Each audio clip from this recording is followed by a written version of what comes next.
기도하겠습니다. 하나님 감사합니다. 귀한 저녁 시간에 함께 하나님 말씀을 알 수 있게 해주셔서 감사합니다. 우리가 있는 것들 통하여서 또 배우는 것들 통하여서 하나님과 더 가까워지게 인도하시옵소서. 예수님 기도합니다. 네. 여러분 고지가 눈앞입니다. 다다음 주에 진짜 빠르죠? 이렇게 하면 금방인데 많이 띄게 있긴 했지만 오늘은 야고보서 베드로 전후서인데 우리 읽어보신 분들은 알겠지만 이제 약간 그 성격이 비슷해요. 저도 이번에 되게 요 공부하면서 느낀 건데 사실 그동안 성경 배열에 대해서는 그렇게 관심을 가져본 적이 없는데 이 66권을 묶은 것도 그렇지만 순서를 짠 것도 참 선배들 고민을 많이 하고 짠 것 같다는 생각이 들더라고요. 이 내용 자체도 야고보서랑 베드로서를 공부를 같이 할 수 있도록 묶어놓은 게 참 희한하면서 고맙다는 생각이 들었습니다. 이 이제 야고보서랑 베드로 전후서인데 이제 읽어보신 분들도 알겠지만 행함에 대해서 이제 많이 나옵니다. 많이 나오는데 히브리서는 약간 믿음에 대한 강조점이었다면 여기는 이제 행함에 대한 강조점이 나오는 부분이라고 보시면 되겠고 야고보서는 야고보가 썼습니다. 근데 신약 성경에 야고보라는 사람이 4명이 나와요. 그 중에 한 명이 예수님 형제 야고보였습니다. 예루살렘 교회의 중직입니다. 근데 그 사람이 썼다고 보는 게 가장 일반적인 이론설인데 그것도 사실 뭐 정확하지 않습니다. 나중에 선우가 물어보시고 어쨌든 그 야고보가 썼다는 것이 정설이고요. 베드로 전후서는 우리가 알고 있는 그 베드로가 쓴 게 맞습니다. 이제 종말에 대한 얘기가 많이 나오는 부분이 이제 베드로 전후서가 되겠습니다. 자, 교재 267쪽입니다. 한월이가 오늘 관계로 몇 장까지였냐? 2장. 네. 자, 여기 267쪽 첫 번째 문단 두 번째 문장에 보면 베드로서는 야고보서와 베드로서는 구원받은 성도의 행실에 대해 권면한 윤리적인 가르침을 담고 있는 책이고요. 야고보서는 믿음에 대한 행함이 따라야 된다. 그리고 베드로전 후서는 종말과 관련하여 현재를 어떻게 살고지는지에 대해서 논합니다. 라고 말하고 있습니다. 그래서 전서는 믿는 자들이 이렇게 해라. 후서는 약간 저는 쟤네들 저렇게 심판받는다. 이런 내용으로 정리가 되어 있습니다. 구조는 한번 눈으로 좀 훑어주시면 좋겠어요. 구조.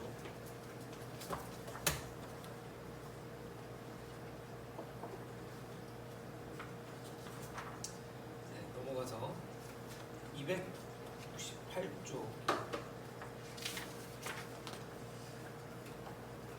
자, 이제 이것도 편지니까 그 야고보서도 앞에는 편지 씁니다라고 이제 시작을 하겠죠. 시작을 하고요. 그다음에 1장부터 이게 좀 어떻게 보면 좀 세게 나온다 그래야 되나 그런 느낌인데 시험을 당했어도 견뎌라 이런 내용을 시작을 합니다. 애초에 책 자체가 야고보서 자체가 그렇게 시작이 됩니다. 시험이 유익이다. 라고 해서 2절에서 4절에 시험의 유익이니 기뻐해라 라고 말을 하고요. 그 이유가 뭐냐면 시험은 인내를 키워주기 때문이다 라고 말합니다. 그래서 어떻게 보면 진짜 행함 중에 1번을 이 시험에 대해 반응하는 걸로 얘기했다는 것은 어떻게 보면 저자가 뭐 별 생각 없이 쓴 걸 수도 있겠지만 그럼에도 불구하고 우리가 가장 건강했다고 평가하는 초대교회 성도들도 늘 시험 가운데 있었다는 거. 아마 뭐 이 시험이 우리가 생각하는 그 내용의 시험과 다를 수 있어요. 교회 안에서 뭐 이런 시험이 아니라 진짜 외부적인 공격이나 그 박해나 이런 거에 대한 이제 시험일 수 있었겠지만 어쨌든 간에 성도한테 시험이 오는 것은 기뻐해라. 왜냐면 인내를 키워주기 때문이다 라고 말하고 있는 거는 성도한테 시험이 온다 안 온다? 무조건 온다는 거죠. 무조건 온다는데 그 시험을 기뻐하라라고 이제 1장 앞쪽에서 먼저 말하고 있습니다. 그러고 나서 저기 이제 교재 넘어가지고 269쪽에 가면 첫 문단에 12절에서 18절에 시험에 실패하는 경우를 생각하게 하는데 시험을 이겨내는 자에게는 생명의 면류관이 약속이 되어 있다. 그러고 설명을 합니다. 이제 이 제가 읽었을 때 야고보서와 베드로 전후서의 특징과 공통점은 뭐냐면 이제 종말론, 그러니까 세상의 마지막을 생각하는 이 방식이 약간 그 뭐랄까 사후세계로서 천국에 대한 그림이 많이 나오는 것 같아요. 사후세계로서 이 책에는 그런 말은 안 나와요. 근데 제가 볼 때는 현재 이 땅에 임하는 하나님 나라의 개념보다는 우리가 죽어서 갈 그 나라를 소망하자라는 느낌으로 많이 언급이 돼요. 그래서 시험을 이겨내는 데는 생명의 면류관이 있을 거니까 견딥시다. 그리고 인내합시다라고 계속 말하는 이유가 뭐겠습니까? 시험이라는 게 근데 우리가 생각하는 시험 수준이 아니라 죽어나가니까. 실제로 옆에 있는 성도들이 예수 믿다가 죽으니까. 예수 믿는다는 이유로 잡혀가고 감옥에 가기도 하고 죽게 되기도 하니까 죽음에 대한 두려움이 얼마나 컸겠습니까? 그러니까 이게 죽음에 대한 두려움 때문에라도 좀 더 야고보 사도도 이런 얘기를 했다고 생각을 해요. 저는 절대로 야고보나 베드로가 예수님이 말했던 하나님 나라가 이 땅에 오시옵소서를 이해 못해서 했다고 생각하지 않아요.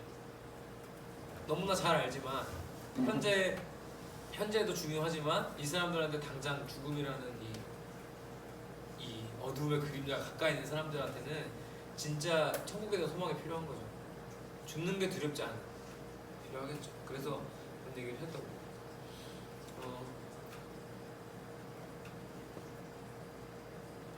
그래서 이쯤에서 저도 꼭 말씀드리고 싶은 게 천국은 죽어서 가는 것도 맞습니다. 그러니까 강조점이 다른 거죠. 그러니까 죽어서만 가는 곳은 아니라는 거예요. 죽어서도 가는 곳인데 하나님 나라라는 게 거기만 있는 게 아니라 예수님 오셨을 때 임했었고 지금도 우리를 통해 임하기를 원하고 계시고 임하고 있고 그리고 미래에도 우리가 갈 곳이기도 하다는 것을 늘 주지하시면서 이해하시면 좋겠습니다. 우리는 뭐야? 안방이네요 지금. 우리는 죽으면 생명의 면류관을 얻게 되겠죠? 여러분 너무 죽는 거 무서워하지 마세요. 죽을 때도 무섭겠지만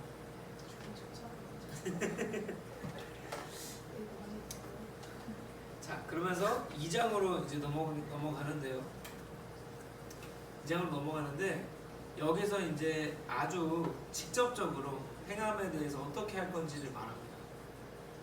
그러면서 1장 끝에부터 해서 바른 언어 생활을 건면 아주 직접적으로 돌려 말한 게 아니에요. 언어 생활 똑바로 하세요 라고 말합니다. 그러니까 1장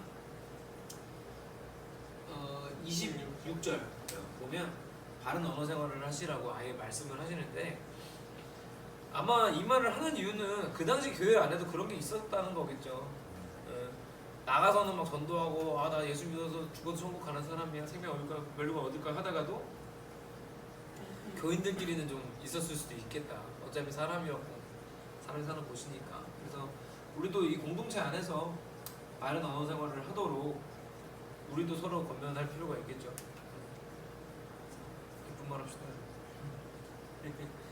그리고 이제 2장에서는 약자에 대해서 나옵니다. 교회 안에 약자는 누가 있을까요?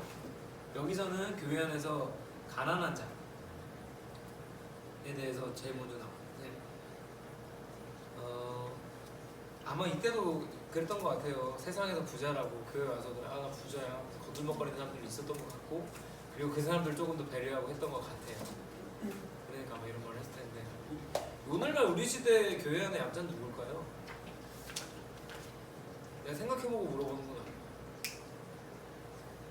오늘날 우리 시대 교회 안에서 아니 교회 밖에서의 약자도 생각해볼게요. 구분이 될 필요는 없으니까. 몸이 아프신 분들 불가하지 말고 의기소침이 좀 있는 사람. 어떤 이유로 뭐 마음의 상처가 있을 수도 있고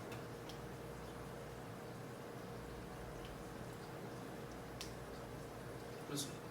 그래서 교회는 이 약자에 대한 배려가 있어야 된다는 얘기를 직접적으로 또 하잖아요. 그러고서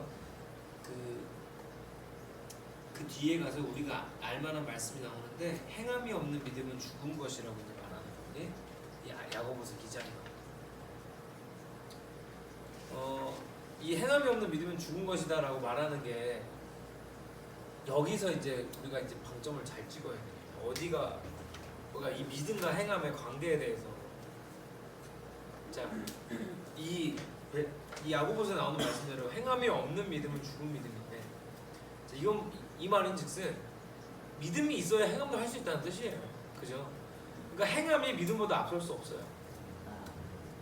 앞설 수는 없어요. 그런데 믿는 사람한테는 반드시 따라온다는 거죠. 그러니까 행함으로 이어지지 않는 믿음은 그 믿음 자체에 대한 의심이 필요한 거죠. 그리고 실제로 이 야고보서에서 말하는 행함은 실제로 선행입니다. 선행. 약자에 대한 배려, 약자에 대한 생각, 약자에 대한 마음, 배려, 선행. 그러니까 교회 안에서 이런 거예요. 예를 들어서 전 늘 불편하게 생각하고 조심해야 되는 생각하는 게 뭐 우리 교회 올해는 수능 보내기 너무 없어서 그런데 예를 들어서 고3 수험생이 한 5명 돼요. 작년에도 사실 그랬어요. 작년에도 뭐 왜냐면 대학을 붙는 애들이 못 붙는 친구도 있었잖아요. 하늘이도 지금도 공부하고 있고. 그렇게 봤을 때 합격한 애들이 이러면 쥐보호막 나가고 현수막 걸리고 하는 거는 교회 안에서 하면 안 되는 일이에요. 얼마나 속이 상하겠어요? 떨어진 부모가. 그지 않아요? 그리고 막 연대나 고대 막 서울대 붙었다고 현수막 걸고 하는 거는 불태워버려야 돼요. 교회를 불태워버려야 돼요. 그 교회가 아니에요. 진짜로. 세상만도 못한 거예요. 그건 더 나쁜 거지. 교회가 그런 게 행함이 없는 거예요. 약자에 대한 배려가 없잖아요. 교회 안에 최고의 약자는 여러분도 다 아는 종족이 있어요. 애기 유치부 아래. 그러니까 우리보다 어릴수록 엄청 얼마나 약자예요. 진짜 약자잖아요. 진짜로 힘도 없고요. 진짜로 걔는 돈도 없어요. 엄마 아빠 없으면 죽어요. 그냥 죽어요. 돈도 없고 아무것도 없잖아요. 걔네가 제일 약자예요. 근데 약자에 대한 배려. 그러니까 교회 안에 있어야 된다면 주일학교에 대한 배려가 있어야 되는 거예요. 그죠? 저는 그렇게 생각해요. 성경의 원리대로라면 분명히 복음서에서도 먼저 된 자가 나중 된다 그랬어요. 나중 된 자가 먼저 된. 나중 된 자가 누구예요? 나중에 태어났잖아요, 걔네가 나중 됐잖아요. 걔네가 제일 먼저라고요, 원래는. 근데 대부분의 교회 시스템은 뭐든지 어른 위주죠. 어른이 결정하고 밑에는 따르기만 하죠. 아이들 여름 성경학교를 당회에서 결정을 하잖아요. 우리 교회는 좀 예외적인 상황이지. 제가 며칠 전에도 한 전도사님 만나서 얘기를 듣는데 내가 너무 속이 터져가지고 얘기를 못 듣겠더라고. 정교회 수련회 가는데 예산이 부족하니 주일학교 중고등부 여러 행사 하지 마라.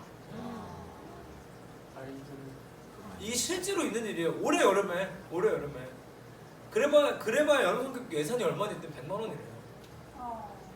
그 100만 원 빼가서 뭐 어쩌려고? 그걸 뭐 소고기 먹을 거 돼지고기 먹으면 되는 거 아닌가? 돼지고기 먹을 거 닭고기 먹으면 되고 그럼 100만 원 아끼잖아요. 근데 그거 빼가고 중고등 수련회 하지 말라고. 이게 이제 이런 거에 대한 공부가 안 되면 교회가 똑같아지는 거예요. 세상은 부장님이 아니잖아요. 먼저 된 자가 먼저 되잖아요. 그치? 부장님이 사장님이 왕이지 뭐 만든 사람이 왕이지 뭐 해도 만든 사람이 왕이지.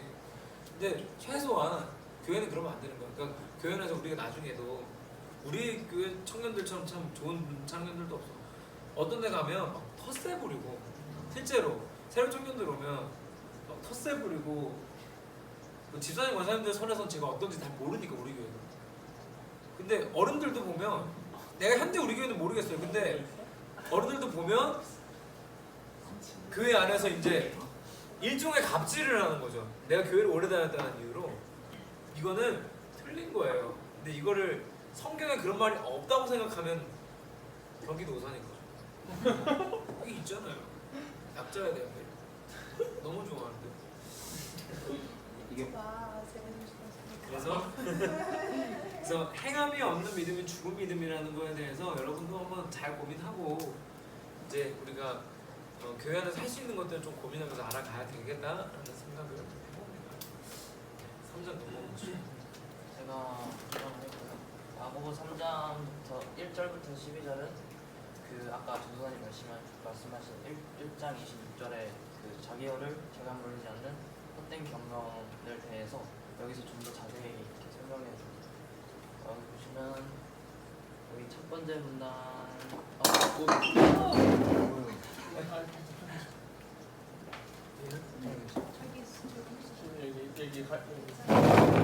괜찮아. 아이들이 똑같아. 살려드려야 돼. 내 생명 같은 거야 지금. 나 이걸 너무 써야 돼.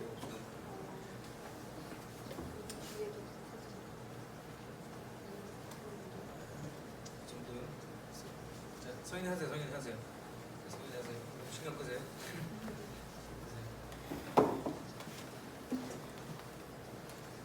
잘 설명하고 여기 첫 번째 문단 두 번째 보면 누구보다 선생은 말을 많이 해야 하는 만큼 책임이 따릅니다. 또한 일반 사람들도 말실수를 쉽게 할 수 있으므로 언어 사용에 그만큼 주의합니다. 찬송하는 입으로 다른 사람을 저주하는 것은 있을 수 없는 일입니다. 이렇게 자세히 더 설명하고 해주고 이제 3장 13절부터 4장 12절까지는 잘못된 언어 생활의 근본적인 문제를 무엇인지 그 해결책을 이렇게 제시해 주고 있습니다. 여기서 여기 보시면 다른 사람을 판단하고 저주하는 말은 저주하는 말을 하게 되는 이유는 그 마음속에 있는 정욕과 시기와 다툼 때문입니다. 이것은 위로부터 난 지혜가 아닙니다.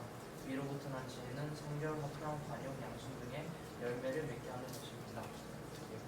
성경책의 3장 17절이랑 18절 보시면 오직 위로부터 난 지혜는 첫째 성결하고 다음에 화평하고 관용하고 양순하며 긍휼과 선한 열매가 가득하게 편벽과 거짓이 없나니 18절 보시면 화평케 하는 자들은 화평을 심어 의의 열매를 거두느니라 되겠고요.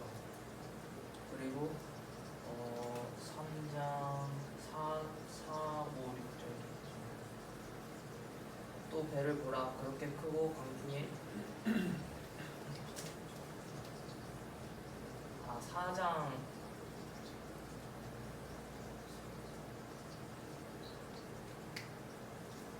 4, 5, 6절 4, 5, 6절입니다. 가늠하는 여자들이여 세상과 벗이된 것이 하나님의 원수임을 알지 못하느뇨. 그런즉 누구든지 세상과 벗이되고자 하는 자는 스스로 하나님과 원수되게 하는 것이니라. 너희가 하나님이 우리 속에 거하게 하신 성령이 시기하기까지 사모한다 하신 말씀은 헛된 줄로 생각하느뇨. 그러나 더욱 큰 은혜를 주시나니 그러므로 일렀을 때 하나님이 교만한 자를 물리치시고 겸손한 자에게 은혜를 주신다 하셨느니라. 이 말씀을 여기에 여기 밑에서 1, 2, 3, 4, 4줄 그 넷째 줄에 이와 같은 이로부터 난 지혜를 얻어 마음을 바로 다스리는 길은 하나님을 가까이하고 우리 안에 거하시는 성령님에게 복종하며 하나님 앞에서 우리를 낮추는 것입니다. 또한 최종 재판관은 하나님이므로 우리가 이웃을 판단하는 위치에 서지 않도록 해야 합니다. 여기 4장 11절 보시면 형제들아 피차에 비방하지 말라. 형제를 비방하는 자나 형제를 판단하는 자는 곧 율법을 비방하고 율법을 판단하는 것이라. 내가 만일 율법을 판단하면 율법의 준행자가 아니요 재판자로다. 입법자와 재판자는 오직 하나이시니 능히 구원하기도 하시며 멸하기도 하시느니라. 너는 누구간데 이웃을 판단하느냐라고 되어 있습니다. 그리고 이제 4장 13절부터는 부자들에 대한 경고를 하시면서, 왜냐하면 이때부터 부자들은 자신의 그 소유랑 세력을 이렇게 자랑하면서 자기 분수도 모르고 이렇게 계속 자랑하고 교회에서 자랑하고 다녔던 거죠. 그리고 이제 여기서 이것보다 더 큰 뜻이 있는데, 무엇보다 자신의 사업에 있어 하나님의 주권과 자신의 한계를 인정해야 합니다라고 이렇게 써 있습니다. 4장 13절부터 17절까지 보시면 들으라 너희 중에 말하기를 오늘이나 내일이나 우리가 아무 도시에 가서 거기서 1년을 유하며 장사의 일을 보리라 하는 자들아, 내일 일을 너희가 알지 못하는도다. 너희 생명이 무엇이뇨? 너희는 잠깐 보이다가 없어지는 안개니라. 너희가 도리어 말하기를 주의 뜻이면 우리가 살기도 하고 이것저것을 하리라 할 것이거든. 이제 너희가 허탄한 자랑을 자랑하니 이러한 자랑은 다 악한 것이라. 이러므로 사람이 선을 행할 줄 알고도 행치 아니하면 죄니라. 이렇게 되어 있는데, 있는데 저는 이거 보면서 꼭 사업이나 자기 재산이 아니어도 그냥 하나님께 그냥 내 모든 삶을 내비치면 이게 꼭 재산이 아니어도 하나님이 내 해결책이시잖아요. 오직 내 해결책이시기 때문에 그냥 하나님한테 모든 걸 맡기고 그냥 하나님을 믿고 따라가면 나에게도 하나님이 오실 때 심판하실 때 정말 그렇게 심판하고 오실 때 그냥 하나님만 믿고 따라가야겠다는 생각을 했어요. 우리 사장 11절 아까 얘기했는데 이제 우리는 율법을 판단하는 게 아니라 우리는 율법의 그러니까 재판관이 아니라 율법의 준행자다. 이제 11절에서 말하잖아요. 그러니까 율법에 대한 이제 이 이야기 자체가 교회 안에서 이 판단이나 평가하는 자체가 얼마나 위험한지를 얘기하는 거예요. 근데 이게 한동안 예전에는 어떤 식으로 이제 이해가 되고 유행을 했냐면 뭐 이렇게 해서 예를 들어서 교회 안에서 서로 싸울 때 써먹는 거야. 너 나를 참고로 평가하고 판단해? 그러니까 이게 한동안 되게 유행처럼 교회 안에서 되게 이런 식으로 해석이 되는데 이게 그런 영역에서만 그치는 게 아니에요. 그런 영역도 물론 포함이 되지만 예를 들어서 형제들아 서로 비방하지 말라는 건데 이런 게 포함인 거예요. 나는 교회에서 예배를 드리는데 예배를 평가하고 판단해. 이런 거에 대해서 생각을 잘 안 해요. 이게 그것도 포함 아니에요? 제일 큰 판단이 그 평가 아닌가? 형제를 예배하는 형제들 자매들 성가대가 너 노래 왜 이렇게 못해? tonality 왜 저래? 설교는 난 80점밖에 안 되는 것 같은데 이렇게 예배 드리는 것 자체는 문제가 있는 거예요. 그냥 성경에는 글자 그대로 나와요. 평가하고 판단하지 말라고. 네가 율법의 심판 재판관이냐? 네가 준행자지. 그죠? 그러니까 이게 우리가 이 성경을 읽을 때 너무 우리의 프레임 원래 알고 있는 대로만 읽으면 되게 좁게 해석이 되는 거예요. 근데 조금만 넓게 봐도 예배에 대한 문제도 마찬가지인 거예요. 그러니까 우리 교회에서 하는 방향이 저는 이런 면은 되게 옳다고 봐요. 그러니까 예배를 판단하고 평가하기 이전에 들어와라 이거예요. 부족하면 네가 해라. 부족하면 네가 해라. 판단하고 평가하지 말고 네가 해라. 재판관이 아니라 준행자니까 네가 해라. 그러니까 이런 거죠. 그러니까 행함이 없는 믿음, 그러니까 행함이 있는 믿음은 반대로 생각하면 이런 거죠. 판단하고 평가하는 게 행함이 없는 믿음이라면 판단하지 않고 평가하지 않는 것이 행함이 있는 믿음이죠. 그죠? 그래서 우리가 서로 비방하지 말라 했을 때 단순히 그냥 비슷한 우리들끼리 안에서 관계만이 아니라 그 전체적인 분위기 안에서도 그런 부분들을 잘 생각하기를 바란다고 말씀을 드리고 싶었습니다. 자, 그리고 이제 여기서 이제 이 얘기를 잘 해야 되는데 성경은 부자에 대해서 경고를 많이 할까요, 적게 할까요? 예수님은 부자는 천국 가는 게 낙타가 바늘길에 들어가는 것보다 어렵다 그랬어요. 여러분, 낙타가 바늘길을 통과하는 게 가능한 일이야, 불가능한 일이에요? 그거보다 어렵다 그런 건 사실 예수님은 불가능하다는 거예요. 그죠? 낙타가 바늘길을 어떻게 통과해요? 죽어도 못해요. 진짜로 죽여도 안 되잖아요. 그건 토막내도 안 되잖아요. 그러니까 예수님은 뭐라고 그런 거냐면 안 된다 그런 거예요. 진짜 예수님 되게 극단적이죠. 부자 성공 못 가. 근데 예수님 말했던 거나 여기서 말하는 것 자체의 이 뉘앙스나 이 맥락의 흐름을 잘 보면 특히 이 야고보서에서 하는 걸 보면 부자인 게 문제가 아니에요. 재물이 썩었고 옷이 젖먹은 게 문제예요. 그러니까 뭐가 썩은 거고 뭐가 젖먹은 건지 봤더니 4절에 보면요. 이거 5장까지 맞아요. 네, 5장. 저는 제가 5장이고 아 그래? 다음 1장까지. 요거만 하고 갈게요. 연결해서. 자, 5장 4절을 보면 보리밭에서 추수한 품꾼에게 주지 아니한 사기 소리 지르면 그 추수한 자의 우는 소리가 만군의 주의 귀에 들립니다. 좀 먹고 썩은 돈이 이런 거라는 거예요. 줄 돈 안 주고. 내가 여기 사장님도 계시죠? 사장님 계시죠? 내가 사장인데 알바 주휴수당 안 주면 안 된다는 뜻이에요. 주휴수당을 줘라. 야, 그 돈이 썩어가지고 지금 창고에서 썩고 있는 소리가 나한테도 들린다. 곡소리가 들린다. 주휴수당을 줘라. 이거잖아요. 근데 근데 이런 상황에 이 얘기를 이 야고보 사도가 이 시대에 했다는 건 이 시대에도 그랬다는 거잖아요. 지금은 더 알죠. 더 하면 더 이제 또 야근 수당 잘 받니 너? 1.5배. 아, 이 성격 들이 밀어야겠네. 혹시 사장님이 교회 다니시니? 안 다닙니다. 아, 다행이네. 안 다니니까 다행이다. 근데 진짜로 이게 사업의 원리 혹은 경영의 원리가 성경에 없는 게 아니에요. 줄 거 똑바로 주는 게 성경의 원리예요. 그죠? 줄 거 똑바로 주는 거. 근데 되게 안타까운 게 뭐냐면 제가 옛날에 이랜드 얘기했었죠. 하나님의 군대 일랜드. 그런 거 있으면 안 되는 거예요. 그런 것도 마찬가지고 혹은 이런 거 이 재물이 썩었다는 거에 난 이런 것도 포함해야 되는 게 진짜 미안하고 이게 녹화도 되고 유튜브에 올라가지 아무도 안 본다는 걸 확신하기 때문에 같은 인쇄물을요 교회에서 인쇄물을 찍을 때 주보사라고 찍히는 회사들이 있어요. 무슨 주보사 해가지고 기독교를 전문적으로 상대하는 인쇄소들이 있습니다. 그리고 그냥 을지로에 있는 인쇄소가 있어요. 어디가 더 쌀까요? 그냥 되게 웃겨요. 근데 한두 푼이 아니라 2배, 3배 이상의 차이가 나요. 이게 2만원, 3만원 할 때는 6만원, 7만원, 8만원이니까 그것도 큰데 100만원 단위가 가면 300만원이에요. 되게 웃기죠. 같은 사이즈의 종이를 같은 두께로 어떻게 보면 더 좋은 재질일 때도 있어. 근데 뽑는데 가격이 여기는 100만원 부르고 저기 300을 불러요. 실제로 내가 겪은 일이에요. 저는 그 이후로 기독교 전문으로 뭘 한다는데 절대로 상대하지 않아요. 나는 기념품도요. 우리 교회 전도용품 이런 것도 무조건 기념품 전문으로 하는 샵에서 하지 기독교 전도용품 파는 데 절대 안 해요. 이게 내가 겪은 현실이에요. 그래도 우리끼리 팔아줘야지 하는데 어떻게 팔아줘? 적당히 비싸게 팔아먹는 거야.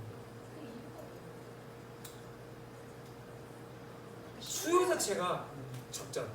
그러니까 기독교 인구가 25%라고 해도 그 중에 그걸 하는 사람들은 그냥 교회 전도사님들 목사님 상대하는 건데 그러다 보니 수요가 적으니까 이제 이윤을 많이 남겨야 되고 하다 보니까 이게 참 그런 거야. 거기다가 하는 사람들은 대부분 예를 들어서 대부분 그런 것이 또 대단한 게 사장님이 장로님이야. 100이면 100 사장님이 장로님이야. 근데 장로님들이 이제 영업을 다니시는 거죠. 어느 교회 찾아가고 해서 우리가 이렇게 잘해드립니다. 영업을 하면 이제 목사님들은 그런 거 많이 안 알아보신 분들은 그냥 하는 거야. 그냥 하는 거야. 근데 나나 우리 교회는 이제 교회도 함부로 쓰는 걸 싫어하기 때문에 뭘 해도 견적을 2-3군데 받는단 말이야. 근데 견적을 2-3군데 받았는데 아니 200만 원이 차이가 나버려. 이거는 뭘까 했는데 여기는 기독교고 여기는 일반 이런 거에 상처가 되는 거야. 근데 이런 거를 교역자니까 나는 괜찮은데 평신도들이 겪는 경우에는 어떻겠냐. 그렇지 않나요? 그러니까 이제 우리가 이런 부분에서 여러분이 지금은 뭐 이렇게 식당이든 어린이집이든 막 대단히 큰 걸 하는 건 아니지만 저는 지금부터 그러니까 예를 들어서 네가 군대를 갔어. 저는 군대를 갔으면 크리스찬은 군인답게 제대로 살다 와야 된다는 생각해요. 거기서 나라에서 준 돈 받고 그 돈 썩히면 안 되는 거야. 나라에서 준 돈 받았으면 준 돈만큼은 해야 돼. 그거만큼은 해야 돼. 그러니까 이 성경은 생각보다 굉장히 우리한테 높은 수준의 윤리를 요구해요. 근데 우리가 이런 부분들을 너무 배제하고 살았다기보다는 배제하게 만들었어요. 안 가르쳐줬어요. 가르쳐주지 않았어. 그래서 그러니까 이런 것도 있어요. 이 얘기만 하고 너무 이렇게 말이 길어지지? 경찰 공무원인데 그에 11조를 너무 많이 해야 돼요. 모르겠어요. 뒷돈이지. 근데 교회는 깊은 거야. 11조가 많이 나오니까. 그거는 아닌 거죠. 불러다가 얘기해야 되는 거. 거꾸로. 이거 어떻게 된 건지 물어보고 하지 못하게 하는 것이 오히려 교회가 해야 될 일이라는 거죠. 이 말이 그 말이잖아. 제가 해야 되는데 우리가 그렇습니다. 그래서 야고보서는 생각보다 이렇게 성도의 삶에 대해서 굉장히 구체적으로 얘기를 하고 있습니다. 그래서 5장을 넘어가야 되는데 갔습니다. 근데 갔습니다. 그거 올 거예요. 엄마 전화 받고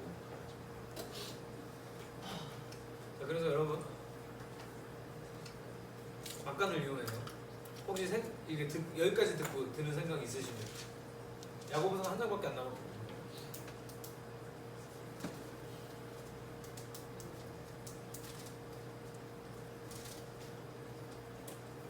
전혀 없군요. 하늘아, 너는 너무 부분 했니? 그래? 딴 거는 내가 다 했거든. 너의 느낀 점이라도 얘기해 주는 거거든.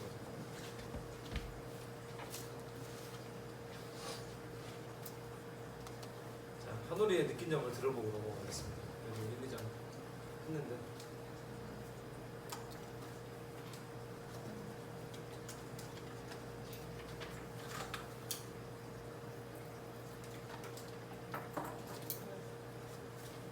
행함이 없는 믿음은 죽은 것이기 때문에 말만 하고 있지 않는 것은 아무런 믿음이 있어요. 행함이 믿으면서 행함을 하지 않고 말로만 하는 것이 굉장히 못하는 걸 느꼈어요. 근데 스스로 만약에 돌아봤을 때 그래서 말로만 하지 않았을까. 솔직히 성경으로 한 게 얼마나 있을까? 회개하게 되는 구절이 있었고 1장 27절에 그 경건의 정의에 대해서 설명하고 있는데 이게 제가 대화할 모습이라고 있습니다. 대학생이 어떤 행동을 할 수 있을까요?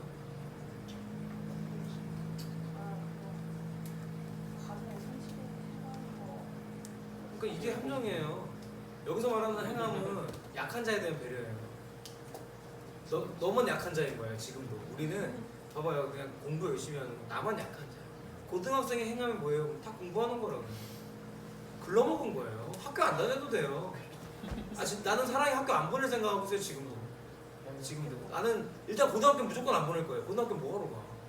대학 가려고 가는 거면 혼자 공부하는 게 훨씬 빠른데 왜 뭘 학교를 가요? 3년 아깝게. 그렇지 않아요?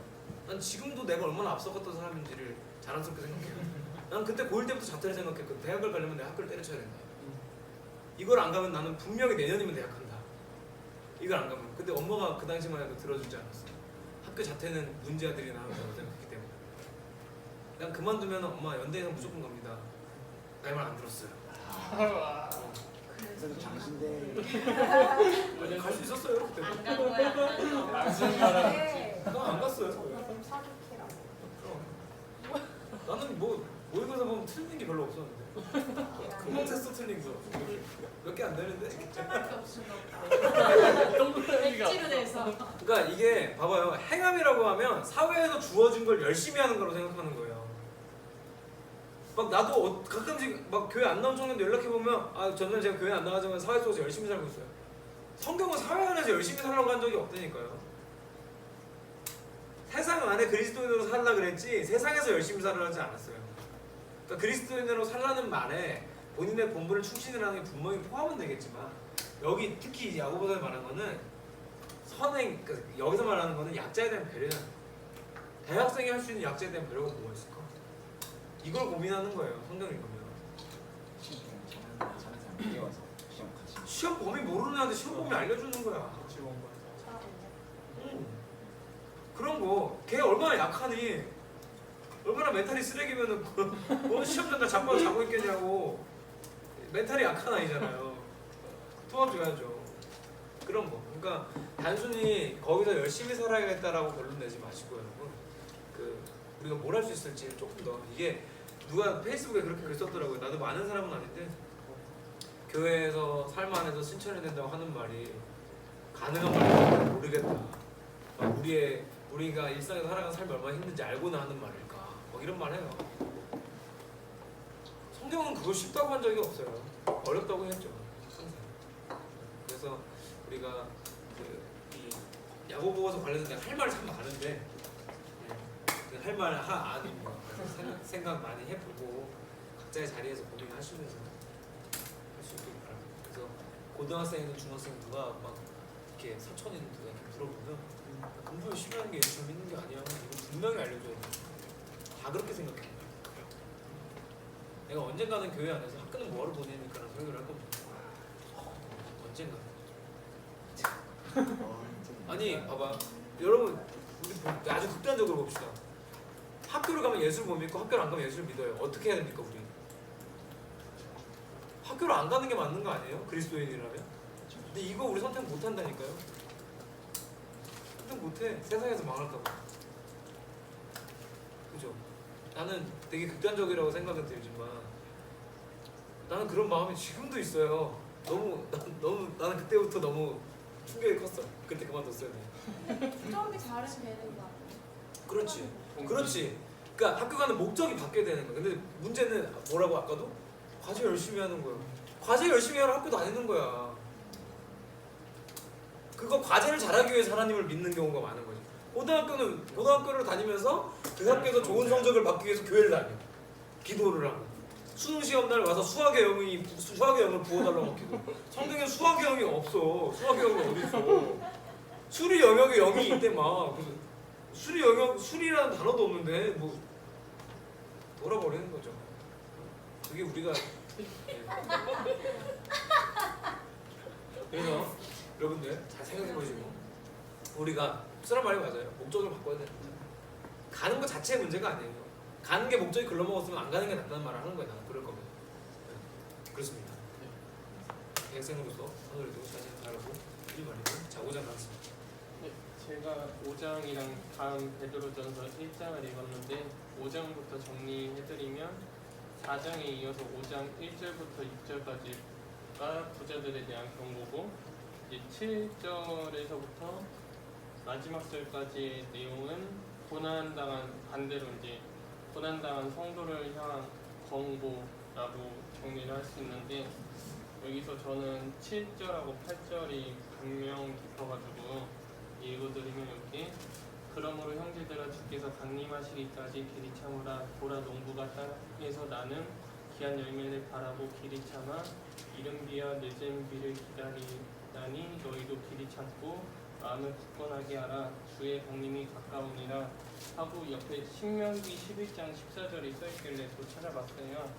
그래서 신명기 11장 14절을 읽어드리면 여호와께서 너희의 땅에 이른 비 늦은 비를 적당한 때에 내리시니 너희가 곡식과 포도주와 기름을 얻을 것이요 하고 여기에는 또 레위기 26장 4절이 써있어서 내가 너에게 철따라 비를 주리니 땅은 그 산물을 내고 밭의 나무는 열매를 맺으리라 하고 요엘 2장 23절까지 읽어드리면 시온의 자녀들아 너희는 너희 하나님 여호와로 말미암아 기뻐하며 즐거워할지어다 그가 너희를 위하여 비를 내리시되 이른 비를 너에게 적당하게 주시리니 이른 비와 늦은 비가 예전과 같을 것이라. 그래서 여기서 이제 다 말하고 있는 내용이 하나님의 시선표가 있고 하나님의 계획이 있어서 적당한 때에 적당한 비를 주신다고 하는 거를 들으면서 저도 뭐 조급해하지 않고 이제 하나님의 시간표에 맞춰서 더 좋은 계획이 있으시겠지 하면서 그거를 느꼈고요. 이제 뒷장에 이제 베드로전서 우선은 야고보서를 좀 마무리하면서 5장이고 7절 8절을 잘 짚어줬는데요. 자 여기서도 보면 8절에 보면 주의 강림이 가까웠다고 이제 야고보 사도가 얘기합니다. 우리가 여기서 또 알 수 있는 게 뭐냐면 이 당시 그리스도인들은 진짜 예수님이 내가 곧 올게라고 했던 말을 진짜 곧으로 들었어요. 그죠? 그런 거 같지 않아요? 딱 뉘앙스가 좀만 기다려 예수님 온다 그랬어. 좀만 기다려봐 온다 그랬어. 약간 그 느낌이죠. 예수님의 형제 야고보가 이제 썼다는 게 정설이라고 했을 때 예수님의 형제였다면 더더욱 그러지 않겠어요? 아 언제 오지? 언제 오지? 온다고 생각을 했겠죠. 그래서 이 당시 그리스도인들한테는 정말 죽음이라는 문제도 닥쳐 있었고 그리고 예수님을 본 사람들도 많이 있었기 때문에 아니면 봤다는 얘기를 듣고 자란 세대였기 때문에 그 세대는 아마 예수님 진짜 곧 올 거라 생각했을 거다라는 생각입니다. 근데 그럼에도 불구하고 우리도 배워야 되는 건 예수님이 언제 올지 모르기 때문에 지금 저기 와서 서 있으면 어떻게 좀 이따가 이제 똑똑똑하고 들어 다행이지. 한번 공부하고 있잖아. 다행이지. 천만 다행이지. 계세요. 어서 오세요. 다행이다. 이렇게 되는 거죠. 자, 베드로전서 가보겠습니다. 베드로전서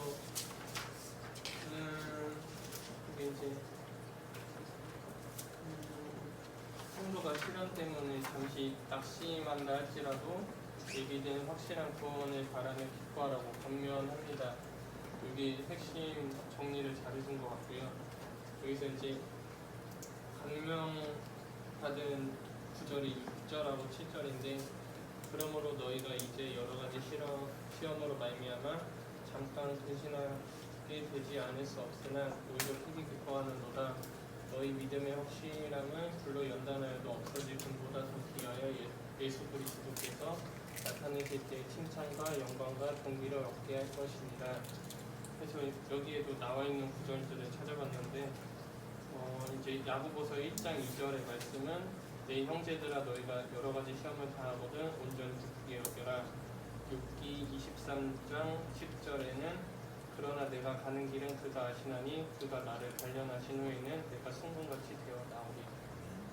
이 구절을 읽으면서 이제 하나님이랑 이제 크리스천으로 갈 때 이제 세상에 뭐 핍박이나 뭐 시련 같은 게 많이 있어도 그 좁은 길을 같이 이제 저 혼자만 가는 게 아니라 이제 하나님이 함께 해주시고 하니까 이겨 나갈 수 있다는 그런 거를 많이 와닿았어요.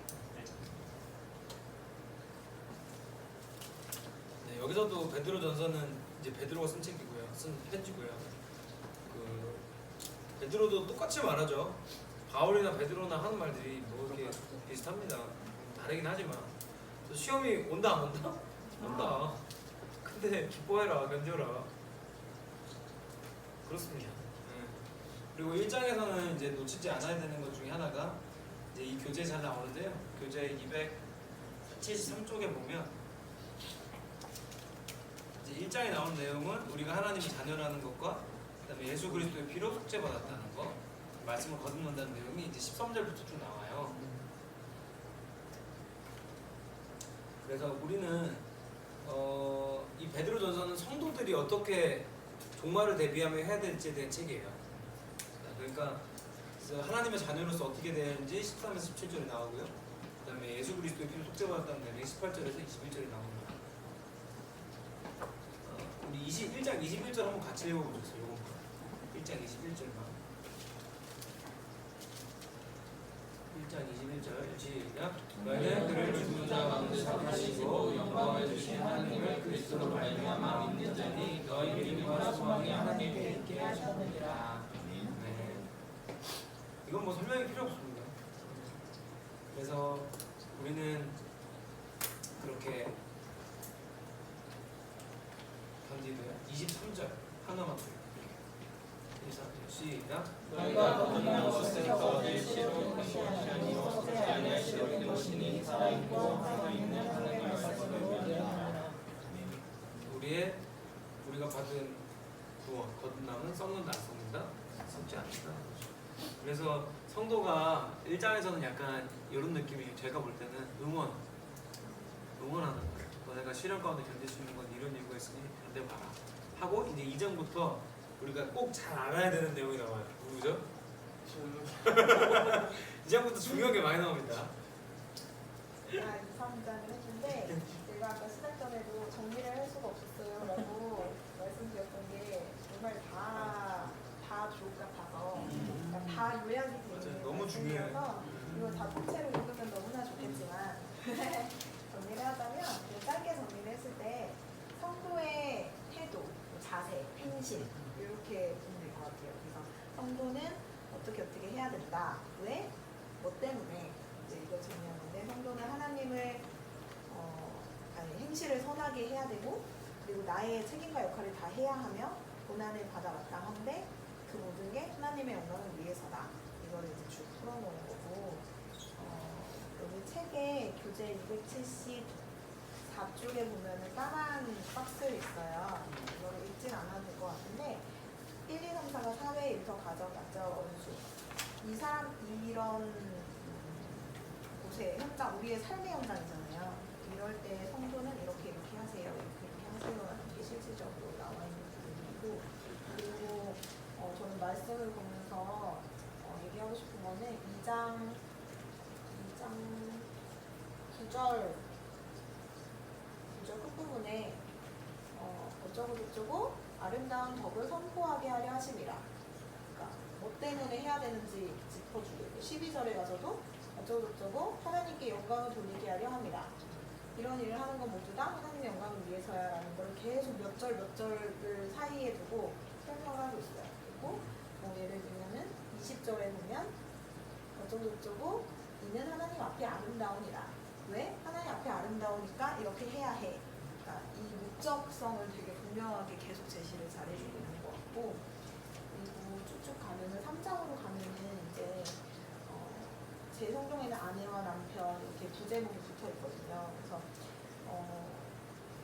같아요. 뭐 아내와 남편, 아내들은 이렇게 하고 남편들은 이렇게 하고. 근데 저는 7절 말씀을 조금 가족들 모였을 때 이 말씀으로 우리 이모부나 외삼촌에게 항상 말씀을 드리거든요. 7절에 보면 남편들아 이와 같이 지식을 따라 너희 아내와 동거하고 그래서 연약한 그릇이요 또 생명의 은혜를 함께 이어받은 자로 알아 그희 없다. 이는 너희 기도가 막히지 아니하게 하려 함이라. 이렇게 구체적으로 딱 명시를 해주니까 약간 빼도 박도 못하게 하는 그런 얘기들을 베드로가 되게 맛깔나게 하고 있는 부분이고,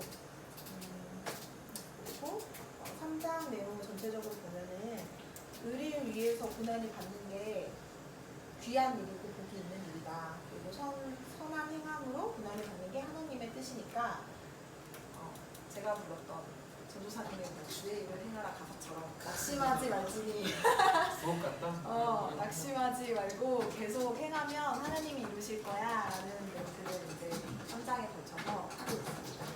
네. 그리고 한 가지 보고 싶은 거는 2장에 1절을 보면은 너희도 산 돌같이 신령한 집으로 세워지고 예수 그리스도로 말미암아 하나님이 기쁘게 받으실 신령한 제사들이 거룩한 제사장이 될지니라 라는 말이 이 신약 시대에 이제 그 회장 그 사건 이후인 거죠. 예수님이 오시고 나서 우리가 제사장, 그러니까 우리와 하나님 사이의 제사장을 사이에 두고 이렇게 하지 않고 우리가 직접 우리가 신령한 제사들이 거룩한 제사장이 됐어라는 얘기를 한 번 더 하고 있더라고요. 이렇게 준비를 했습니다. 여기 2장에서 제일 유명한 구절은 2장 9절입니다. 거룩한 나라 하나님의 소유된 백성 너의 영혼 얼마나 그 노래 가사가 여기죠. 2장 9절인데 그 이제 여기서 나온 신학적인 이론이 만인 제사장설이에요. 루터가 말했던 종교 개혁할 때 말했던 만인 제사장인데 이게 뭐냐면 아주 간단해요. 한번 생각해보세요. 여러분 목사 전도사는 제사장입니까 아닙니까? 제사장. 자 그러면 성도는 제사장입니까 아닙니까? 이거예요. 모두가 제사장이에요. 결론적으로 왜 제사장이냐면 예배하는데 전도사 목사 반드시 필요하다 안 하다? 안 하다는 거예요. 그죠? 우리는 예배할 수 있는 자유가 생긴 거예요. 예수님 때문에. 왜? 예수님이 돌아가심으로 성소와 지성소의 구분을 없애셨어요. 그래서 예배는 신령과 진정을 하면 된다고 하셨어요. 그러니까 우리는 모두가 제사장인지 할 수 있다는 거죠. 자, 여기서 한 가지 더.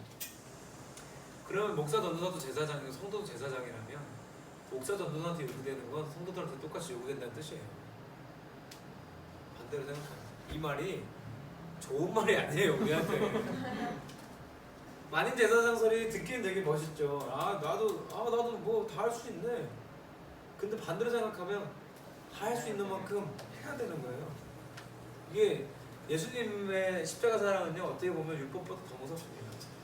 율법은 율법만 지키면 돼요. 근데 십자가 사랑은 끝이 없죠. 더 무서운 거예요. 어떻게 보면. 그래서 아마 저는 사랑이 율법의 완성이라고 하는 게 사랑은 끝이 없기 때문이라고 생각해요. 끝이 없으니까. 그래서 우리가 잘 생각해야 되는 거예요.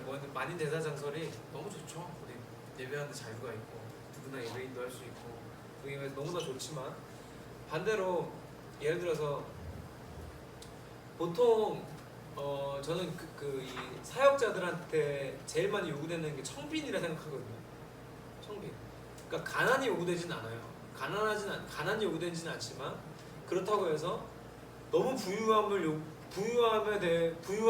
사실 눈살을 찌푸리는 게 우리나라 현실이고 다 그렇잖아요. 만약에 그렇다면 성도들은 똑같이 요구된다는 뜻이에요. 부할 거에도 청렴하게 부여야 되는 거고요. 그죠? 그런 거예요. 그래서 저는 이 앞에 야고보서에서도 부자에 대해서 경고하는 게 아까도 임금 똑바로 줘라는 게 뭐예요? 부할 거면 청부 살인 이런 거 말고요. 청년밖에 부유해져라. 그 말을 하고 싶은 거잖아요. 저는 이 제사장이 우리가 모두가 제사장이라는 이 말도요. 그냥 이 단어로만 제사 예배 이 틀에서만 벗어난 있기를 바래요. 벗어나야죠. 우리가 모두가 제사장이라면 주일날 못 빠지는 거 아니에요? 제사장이 어딜 빠져요? 그렇지 않아요? 성경의 얘기는 되게 칼같고 명확해요. 제사장이 어딜 봐? 제사장이 없으면 제사가 안 됐잖아요. 우리가 제사장이라면 우리 없으면 안 되는 거 아니에요? 그런 거죠. 그렇습니다. 그리고 이제 나는 지연자매가 이 부분을 얘기하지 않아서 오히려 되게 놀랐는데 2장 18절에 보면요. 스라가 되게 싫어할 만한 얘기가 나와요. 뭐냐면 사환이 뭐냐면 제 직원이에요. 사원들아 범사의 두려움으로 주인 사장들에게 순종하되 선하고 관용하는 좋은 사장님 말고 까다로운 사장님한테 똑같이 순종해라. 아멘. 라고 성경에서 말합니다. 여러분 인정하십니까? 인정해요? 나 인정 못하겠는데. 괜찮아요 진짜? 사회생활 잘하네. 그리고요 조금 더 생각해 볼 게 뭐냐면 2장 13절에 가보면요 인간의 모든 제도를 주를 위하여 순종하되 혹은 위에 있는 왕이나 혹은 그가 악행하는 자를 징벌하고 사는 자를 포상하게 하여 보낸 총독에게 하는 세상 권세들을 굴복하라라는 뉘앙스를 몇 개 들리잖아요. 여러분 말이 된다 생각합니까 이게 지금? 그렇게 성도의 행함을 얘기하다가 세상 권세에 순종해라 주인들한테 그냥 순종해라 이게 여러분 연결이 잘 돼요? 저는 솔직히 연결이 안 됐어요. 근데 여기다 써놨어요. 정말 네. 근데 메시지 성경 읽어보면 이거 뭐라고 나오냐면 순종해라고 번역 안 해요. 정부를 존중하라라고 나오고요. 그리고 사장님에 대한 거는 그렇게 나오긴 나오죠. 그 사장님들한테 우리가 순종해야 되는 건 그리스도인이기 때문이야라는 뉘앙스로 이제 메시지 성경 번역이 되어 있어요. 그래서 우리가 그리스도인이기 때문에 제 성경에도 보면 18절부터 이 사장님한테 순종하라는 내용의 소제목이 뭐라 되어 있냐면 그리스도의 고난이라고 되어 있어요. 그러니까 예수님이 고난당하신 것처럼 사장님 밑에서 고난당해야 되는 것이구나. 야 이게 정말 이 성경책은 참 좋지만 무서운 책이다 라는 생각이 들었어요. 근데 저는 왜 성경이 이 얘기를 했는지를 조금 이제 전 정말이라고 쓰고 생각을 해봤을 거 아니에요. 생각을 해봤을 때 여러분도 한올이랑 여기 성현님 말고는 직원으로 살아본 적이 있잖아요 다. 그죠? 스라뿐만이 아니고. 근데 얘네도 너네도 알바는 해봤을 거 아니야. 그지? 알바는 직원도 해봤잖아. 그지 같은 사장님한테 순종하기 쉽냐고요. 근데 나는 그 생각이 들었어요. 이 베드로 전서에서 이렇게 베드로가 말하는 이유는 아마도 그 거지 같은 사장님들도 우리의 순종함을 보고 좀 변하기를 원해서 그러지는 않았을까. 야, 근데 정말 어렵겠다. 그래서 그 뒤에 낙심하지 말라는 말이 나오나 봐요. 100% 낙심할 거니까, 100% 낙심할 거니까 낙심하지 말라고 나오는 게 아닌가 라는 생각을 하면서 이제 넘어갈게요. 네, 그래서 이제 사장이죠. 분석까지 했죠 지금. 사장이랑 보통 제가 했는데 네, 또 사고장이 또 중요합니다. 아 진짜요? 읽으면서 중요하다는 걸 잘 못 느꼈는데 일단 해볼게요. 사장은 종말에 앞서서 이제 고난을 받을 건데 거기서 진여할 성도의 태도 그리고 앞에 지연 누나가 2장과 3장에 대한 맥락과 비슷한데 이제 고난에 대한 내용과 종말을 이제 볼 때 약간 좀 솔직히 이제 저희는 시간이 지나서 알잖아요. 안 왔다는 걸 그 시대에. 물론 그 시대에만 존재하는 게 아니라 지금도 우리가 지켜야 할 그런 말씀이긴 하지만 단지 그 시대에 안 왔다는 걸 놓고 본다면 약간의 희망 고문과도 같은 4장과 5장이었어요. 야, 곧 오니까 조금 더 버티면은 막 약간 영광이 있을 거야. 그리스도의 영광이 있을 거야. 약간 이런 희망과 고문과도 같은 내용이긴 하지만 그 시대에만 적용되는 말씀이 아니라 이 시대에 적용되는 말씀이라 그렇고 4장 1절에서 7절까지는 이제 고난에 대해 얘기를 하는데 이제 우리가 그리스도께서 이미 육체의 고난을 받으셨으니 너희도 같은 마음으로 갑옷을 삼으라. 이는 육체의 고난을 받은 자는 죄를 그쳤습니다. 이제 그리스도께서 고난을 받으시고 죄사함 받은 자들은 이제 죄를 그만 지어라. 약간 이런 느낌으로 왔고 3절에는 음란과 정욕과 술 취한 방탕, 향락과 우상 숭배를 하는 이방인들을 따라한 것은 지나간 때로 족하다. 이제 죄를 그만 두어라 하면서 이 7절에서 팩트체킹을 해요. 너희는 정신을 차리고 근신하여 기도하라. 마지막 때가 가까이 왔으니 이렇게 말하고 네. 8절에서 7절까지의 내용은 이제 정신 차려라. 죄 그만 짓고 고난의 때가 왔는데 지금 뭐 하고 있는 거냐? 약간 이런 맥락이고 8절부터는 이제 그런 사람들은 다 제각각 은사를 받았는데 하나님의 은사를 받은 자들은 선한 청지기 같은 역할로 서로에게 봉사를 해야 된다. 약간 그런 사람들의 청지기에 대한 역할을 얘기를 해요. 중간에.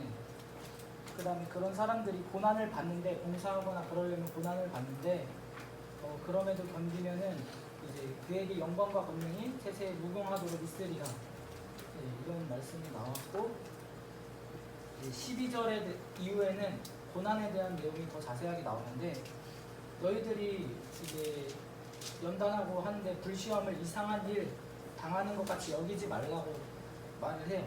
너희들이 고난을 받는 건 당연한 건데 이상하게 여기지 마. 그리스도의 고난을 참여하는 것을 즐거워하라고. 이제 그의 영광이 나타나실 때에 너희도 스스로 즐거워하고 기뻐하게 함이라.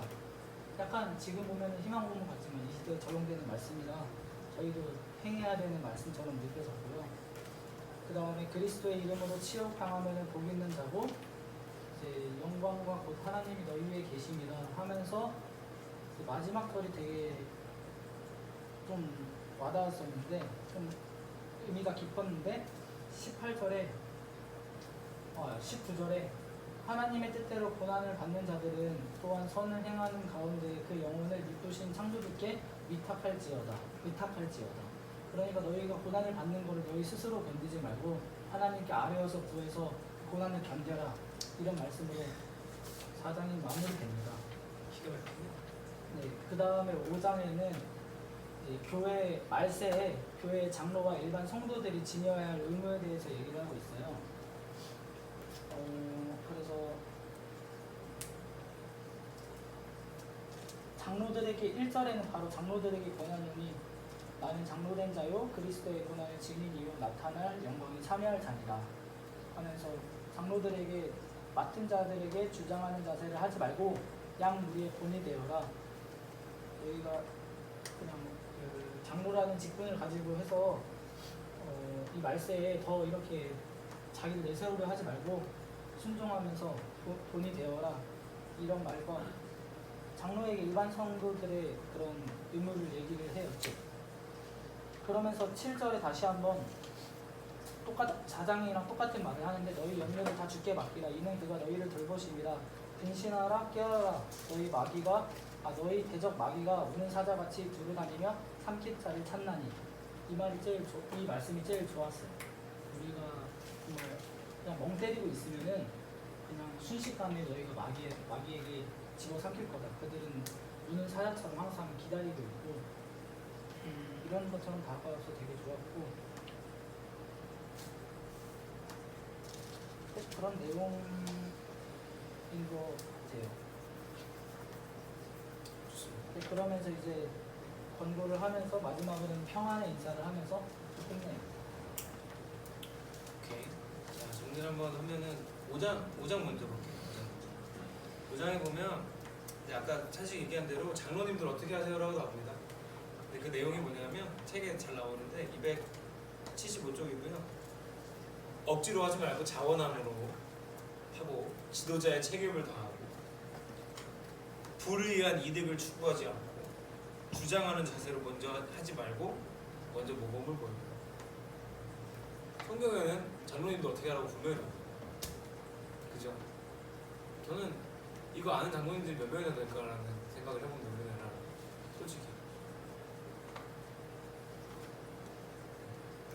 무서운 얘기죠. 그래서 여러분 권사가 되든 장로가 되시든 기억하세요. 이런 말씀 다 있습니다. 성경에 성경에 있습니다.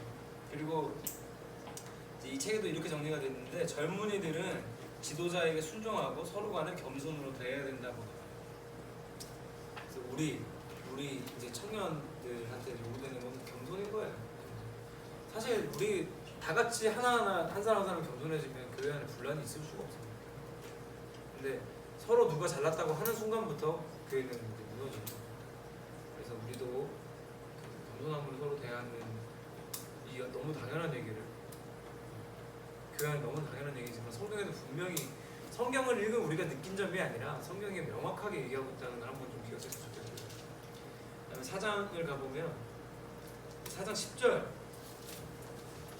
10절을 보면 이제 7절부터 쭉 이어지는데 만물의 마지막에 가까이 왔다고 나오면서 10절에 하는 말이 각각 은사를 따라 하나님의 은혜를 맡은 청지기같이 서로 봉사하라고 해요. 이것도 아주 문자 그대로죠. 성경은 봉사하라고 합니다.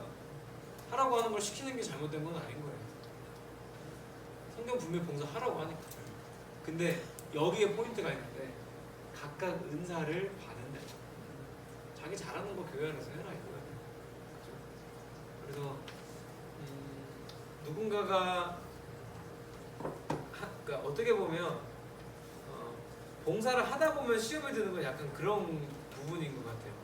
저도 옛날에 청년 때 이제 진짜 나는 솔직히 지금도 생각해. 난 누구보다 열심히 봉사했어요. 나는 금토일에 다른 일을 해본 적이 없습니다. 나는 교회 직원이나 마찬가지였어요. 진짜 금토일은 하루 종일 교회 있었어요. 하루 종일.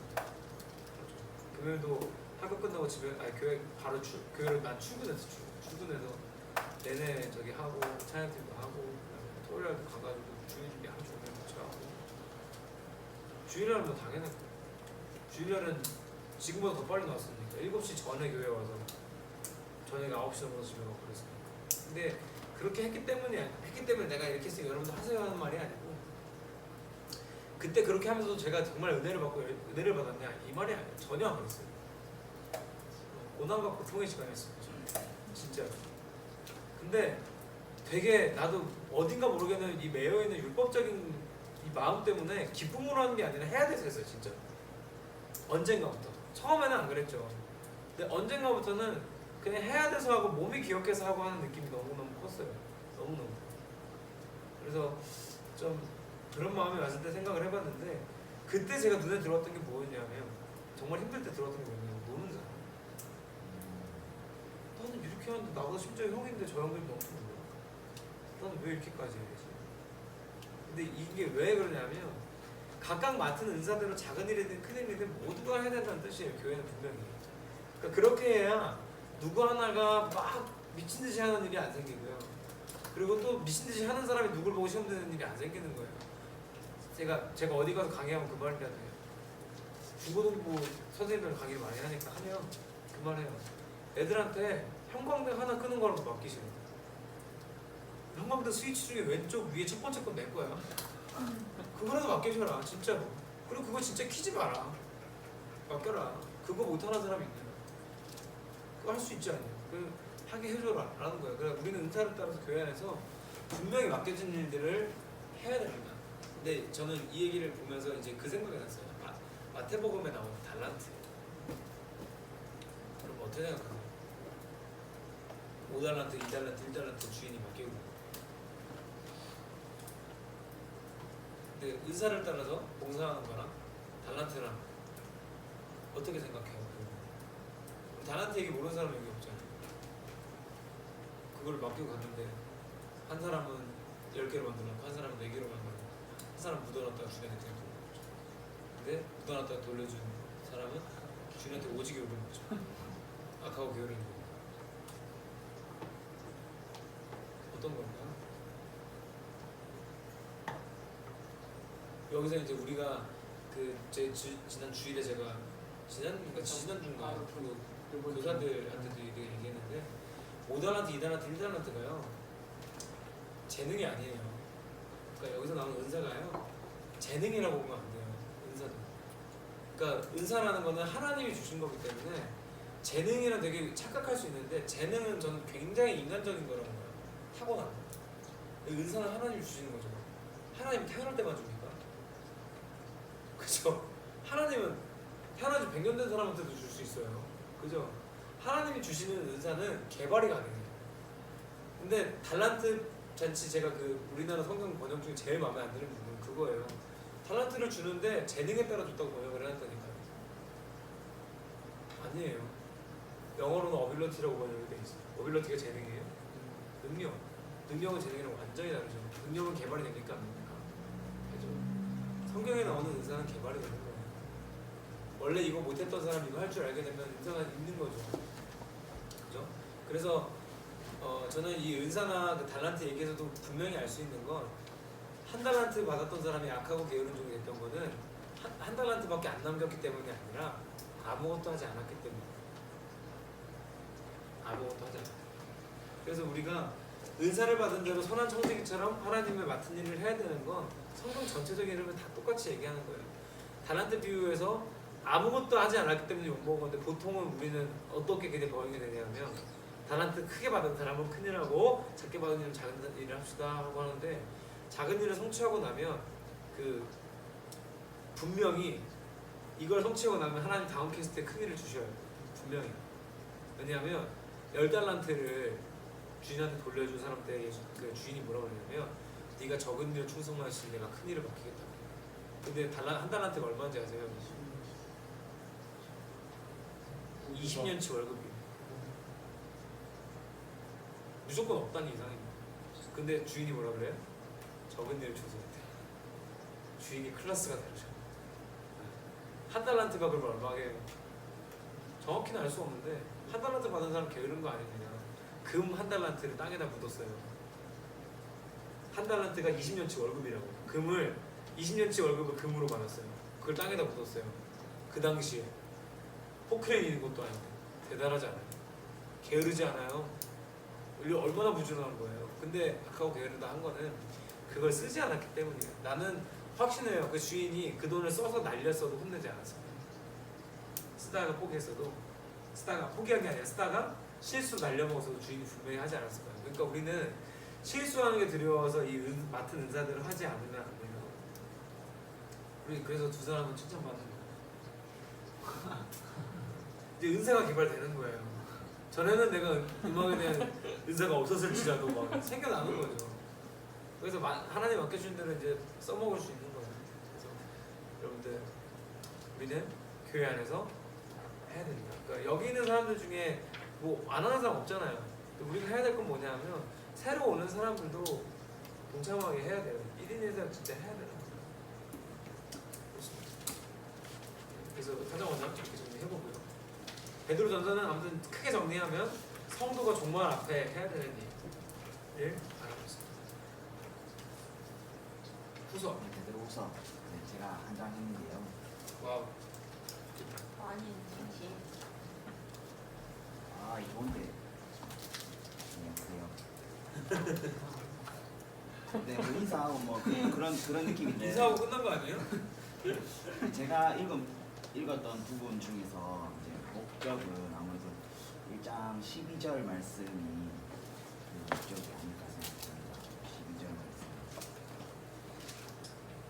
내가 뭐지? 그러면 너희가 이것을 알고 이미 있는 진리에서 서 있으나 내가 항상 너희에게 생각나게 하려 한다. 항상 생각나게 하려고 이거를 쓴 것 같아요. 약간 이제 1장은 그냥 이제 인사하고 목차 느낌인데 이제 우리는 이미 구원받은 과거가 있다. 이미 구원받았으니까 그 제가 맨날 말했던 대로 좀 흐지부지하게 살지 말고 이렇게 그리고 신성한 성품에 참여하는 자가 되라는 것을 말하는데요. 또 5절이나 5절에서부터 9절까지는 현재 맞춰서 이제 우리는 이미 구원받았으니까 지속적인 영적 성장을 위해서 어떻게 하면 좋을까를 위해서 하고, 그다음에 10절에서 11절은 이제 우리가 이제 곧 하나님 나라에 들어가니까 하나님 하나님이 부르신 것 택하시면 굳게 하라고 이렇게 말하고 있습니다. 앞서 말했듯이 12절에서 계속 이제 우리가 망각할까봐 그냥 이제 계속 상기시키려는 것 같아요. 우리는 이미 구원을 받았으니까 실족하지 말자. 나는 그게 1장의 핵심 내용입니다.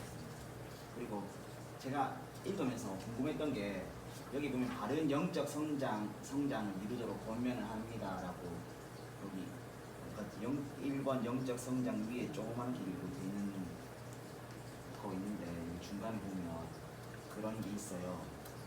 그러니까 이게 제가 많이 듣던 노래 중에서 선한 양심을 가지라 하는 거 보세요.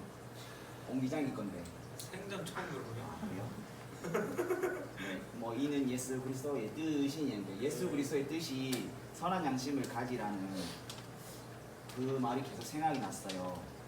그러니까 이게 쭉 가사에 보면 선을 행하고 고난 받는 것이 하나님 뜻이니라는데 하나님 뜻이 이제 우리가 고난 받고 선한 양심을 가지라는 것이 무조건 우리가 고난을 선택하고 무슨 약자의 편에 서서 이렇게 해야 되냐는 생각을 되게 많이 했는데 그건 또 되게 아닌 것 같기도 하고 그러면 극단적으로 생각했을 때 우리는 바보가 되라 이런 말인 거잖아요. 아까 어떻게 보면 그렇게 해서 답이 안 나가지고 그냥 이렇게 그 질문의 요지는 우리는 당하고만 살라는 뜻이네요. 네. 선한 양심 꼭 그런 의미인가? 일단은 그러니까 그 이제 노래까지 번져갈 일은 아닌 것 같고 요 이제 베드로 전서와 이 후서의 내용 안에서 파악하는 게 저는 맞다고 보거든요. 일단은 같은 사람이 쓴 책이고 하니까. 근데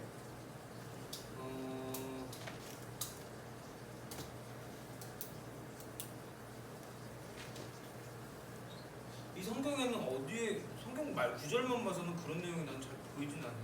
어떤 거요? 선한 양심이요? 아 그게 베드로전서 3장 16절 17절에 있어요. 여기 없네요. 아 그러니까 이걸 읽으면서 이렇게 그러니까 제가 베드로전서를 계속 쭉 읽으면서 생각이 나가지고요. 오케이. 그러니까 베드로 3장 16, 17절에서 그걸 내용을 보니까 그 생각이 났다. 그러니까 이 책을 읽으면서 그런 생각이 했다 이거죠.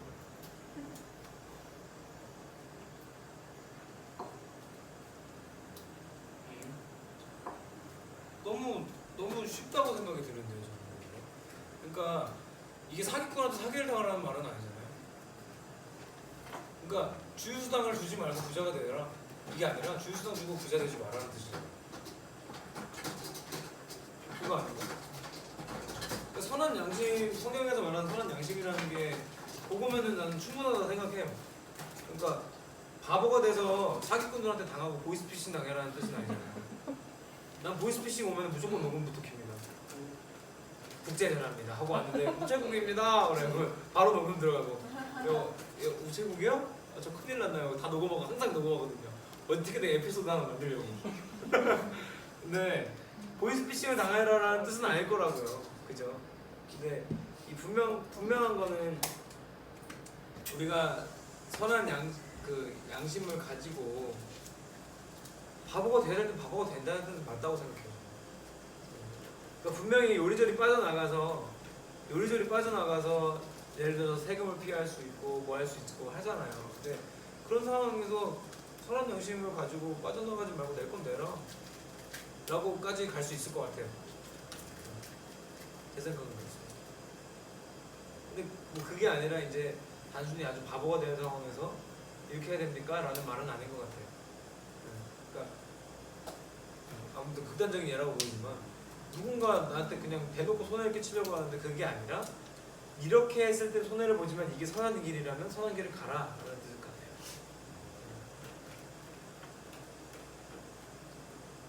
끝나요? 그렇습니다. 이 마지막에 쓰란가? 네. 9장? 네. 많이 했네. 너무 많아가지고. 진짜 제가 앞서 얘기했지만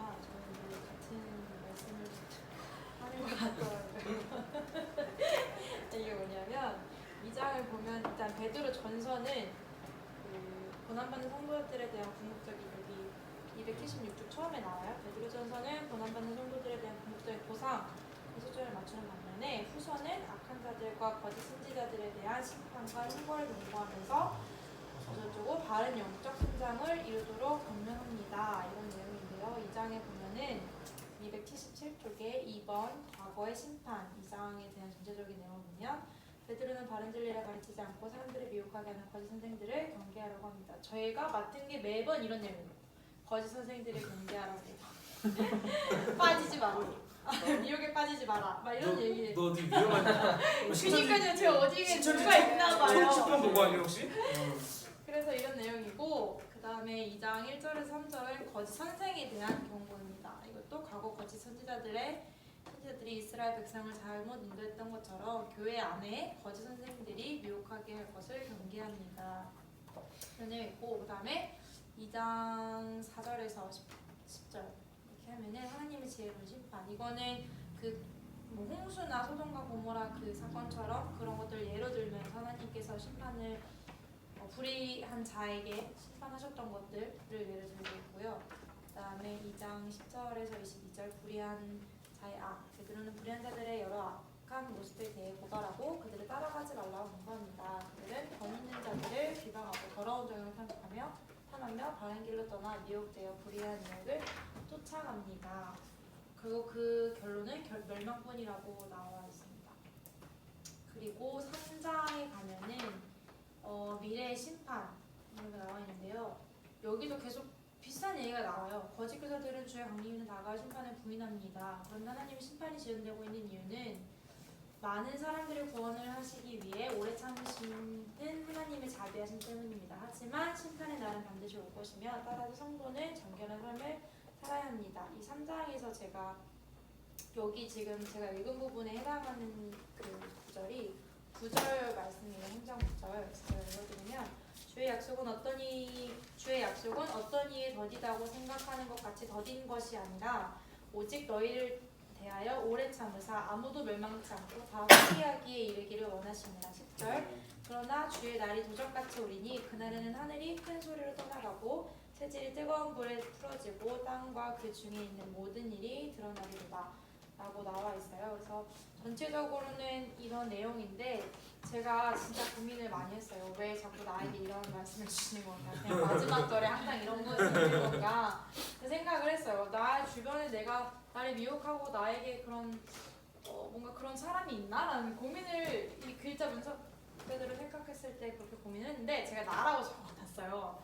그래서 보면은 277쪽에 교회 안에 거짓 선생들이 미혹하게 할 것을 경계합니다. 그러니까 우리가 생각하는 정말 그런 사람이 아니라 어쩌면 내가 하나님을 잘못 이해하고 정말 성경을 잘 이해하지 못했을 때 내가 그런 사람이 될 수도 있을까라는 생각을 하게 돼요. 특히 저는 교사를 하고 있기 때문에 제가 지금 이 베드로후서 지금 전체적으로 성경이 얘기하고 있는 게 깨어서 기도하고 우리가 깨어서 우리가 하나님의 말씀을 듣고 복음 전하는 걸 얘기하고 있기 때문에 그런 맥락에서 봤을 때 여기서 말하는 거짓 선생들이라고 하면 진짜 악의를 품고 그렇게 미혹하고 그들을 혼란시키는 그런 사람들이 뿐만 아니라 하나님의 복음을 잘 알지 못한 채 미흡한 채 이렇게 전하는 거 그렇게 하는 것도 대상이 될 수 있겠다. 그렇다면 그게 내가 될 수도 있겠다라는 생각을 했어요. 그런데 더욱이 어제 제가 또 우리 현장 그 답사를 가면서 같이 갔던 제 직원이랑 같이 갔는데 대학 선배예요. 우연히 만났어요. 직장에서. 그래서 언니가 교회나 이런 종교에 관심이 많더라고요. 근데 제가 성인이 되면서 종교에 관심이 보이는 사람이 되게 많더라고요. 생각보다. 이게 어떤 진짜 신앙으로서 다가오는 게 아니라 그냥 종교 자체의 궁금함? 그런 호기심 때문에 이런 질문들을 하는데 이게 되게 우리는 상상할 수 없는 그러면은 귀신은 어디로 오는 거야? 어디서부터 오는 거야? 땅에서 오는 거야? 하늘에서 오는 거야? 약간 이런 초등학생이 질문할 법한 그런 질문들을 하더라고요. 그래서 그런 것들 대답해주면서 또 이걸 보면서 내가 더 잘 알아야 되는구나라는 생각을 하게 되는 것 같아요. 에스라가 되게 잘 짚은 게 우리도 성경 보면 거짓 선생은 다 하나님의 교회 신천지 생각하잖아요. 아니에요. 교회 안에서 잘못 가르친 사람이에요. 교회 안에 있는데 잘못 가르친 사람. 물론 이단을 포함하겠지만 교회 안에서 잘못 가르친 사람이에요. 근데 아까도 이제 수랑 얼핏 얘기했지만 그 생각보다 사람들이 되게 몰라요. 그리고 여러분 생각하는 것보다 우리가 믿고 있는 이 성경이나 개신교는 굉장히 고등종교예요. 굉장히 고등종. 왜냐하면 인간의 근본을 건드리기 때문에. 그러니까 우리가 알고 있는 게 아무것도 아니라고 생각하시면 안 돼요. 여러분 평생 교회 다니는 50대 남성과 교회 한 번도 안 가본 50대 남성이랑 완전히 다릅니다. 같은 환경, 같은 회사에 있었다고 할지라도요. 삶에 대한 이해나 깊이 자체가 달라요. 진짜로. 그래서 사실 기독교는 알기 시작하면 야 내가 이런 세계가 있는지도 평생 모르고 살았어? 약간 이런 느낌이에요. 그러니까 하다못해 아니 우리 초등부 애들한테도 내가 맨날 얘기하는데도 야 얘들아 귀신이 있니 없니 하면 없대요 자꾸. 왜냐면 학교 친구들이랑 얘기했겠죠. 그죠? 친구들 얘기하면 야 그게 어딨어 나 하나도 안 무서워 했을 거 아니에요. 못 봤어요. 하늘아 귀신이 있어 없어? 있어? 봤어? 근데 어떻게 알아? 교회 안 다니는 애들 얘기하면 100% 이렇게 물어봐요. 그죠? 그지 않아요? 봤어? 봤어? 야 하나님 어디 있어? 봤어? 이 뒤에. 너 안 보여? 왜 우리 보이는데? 어깨 여기도 있고 무거워? 여기도 안녕? 야 귀신이 어디 있어? 네 어깨 한번 봐봐. 오른쪽 어깨 무겁지 않아?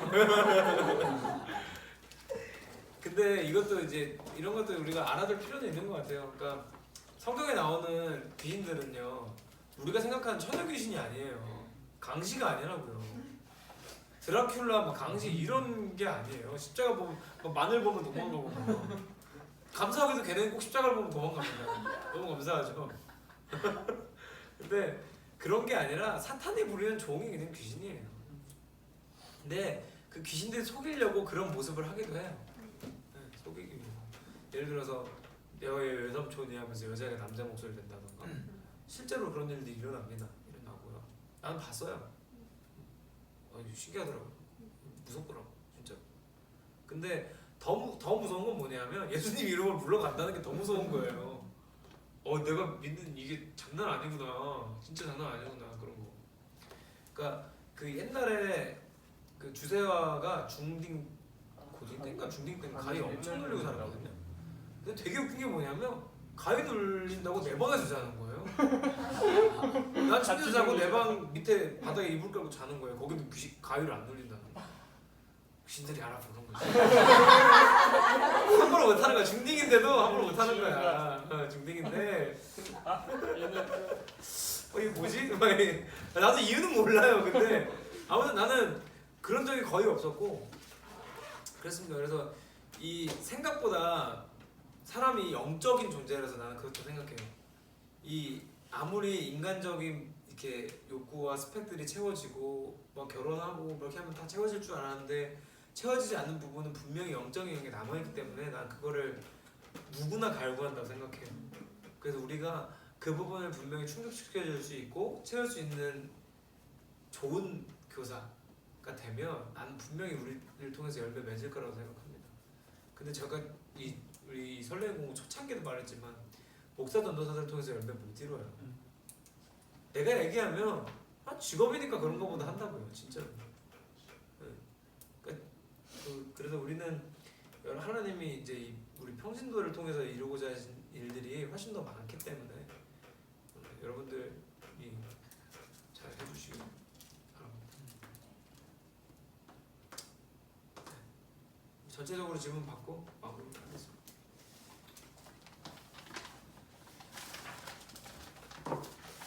그러면 아주 짧게, 아주 길지 않아도 됩니다. 느낀 점 하나씩만 얘기하고 마무리하겠습니다. 그냥 이 야고보서부터 베드로 전후서 전체를 보면서 이라고 하면 좋겠어요. 우리 역순으로 합시다. 읽은 역순 쓰라부터 해서. 저는 일단 매번 공부할 때마다 다 마찬가지였지만 꽂히는 게 있어요. 제가 했던 부분이 아니라도 오히려 다른 사람이 했던 거에 꽂히는 그 말씀 하나하나가 있는데 요번에는 되게 이렇게 막 꽂혔던 게 뭐냐면 그 269쪽에 행함이 없는 믿음이 있고요. 아닌데 아까 아무튼 전도사님이 그 얘기하셨어요. 우리가 말을 다른 언어를 해야 한다.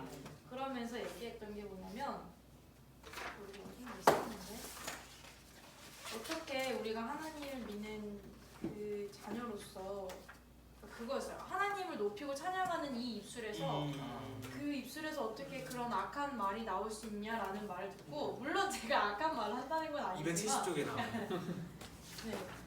그런다는 건 아니지만 되게 그렇구나라는 걸 한 번 다시 깨닫게 됐어요. 그러면서 내 입술뿐만 아니라 내가 이 모든 내 모습 자체가 하나님을 찬양하는 사람으로서 어떻게 악한 행위를 할 수 있지라는 생각이 조금 요번에 와봤던